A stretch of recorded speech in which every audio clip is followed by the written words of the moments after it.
যে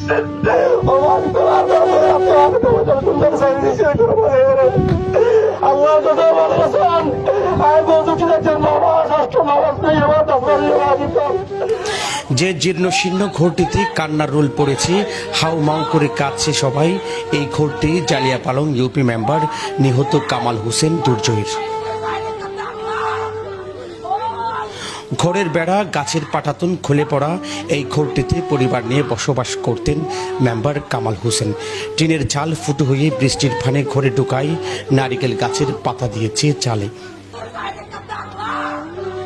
ঘরের ভেতরে স্যাঁতস্যাঁতে মেঝে, অভিজাত আসবাব বলতে কেবল একটি শোবার কাঠ চোখে পড়ে। এই ঘরেই 3 সন্তান, স্ত্রী ও বৃদ্ধা মাকে নিয়ে 40টি বছর জীবন পার করেছেন কামাল হোসেন। একজন যুবলীগ নেতা ও জনপ্রতিনিধি কেমন সৎ ও জনপ্রিয় ছিলেন তা কামালের জানাজার মাঠ দেখলেই বোঝা যায়।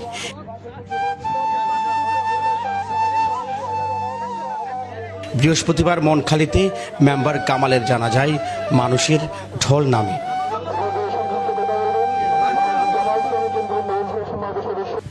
কক্সবাজার জেলা পুলিশের অতিরিক্ত পুলিশ সুপার বললেন, এটি হত্যাকাণ্ড হতে পারে, তবে আঘাতের চিহ্ন ছিল না কামালের শরীরে। দৃশ্যত কোনো মারধরের চিহ্ন, শরীরে আঘাত এরকম আমরা পাইনি। তো এটা যেহেতু একটা অপঘাতে মৃত্যু এবং এটার হত্যাকাণ্ড হতে পারে, তো আমরা এটা আমাদের তদন্ত চলছে এবং আমরা যাদেরকে সাসপেক্ট হিসেবে নিয়েছি তাদেরকে গ্রেপ্তার করে জিজ্ঞাসাবাদে আমরা এটা সত্য উদ্ঘাটন করার আমাদের চেষ্টা অব্যাহত আছে। সোমবার রাতে নিখোঁজ হওয়া ওকের জালিয়াপালংয়ের ইউপি সদস্য ও যুবলীগ নেতা কামালের বস্তাবন্দি মরদেহ মঙ্গলবার সকালে মিলে একটি পানির ছড়ায়।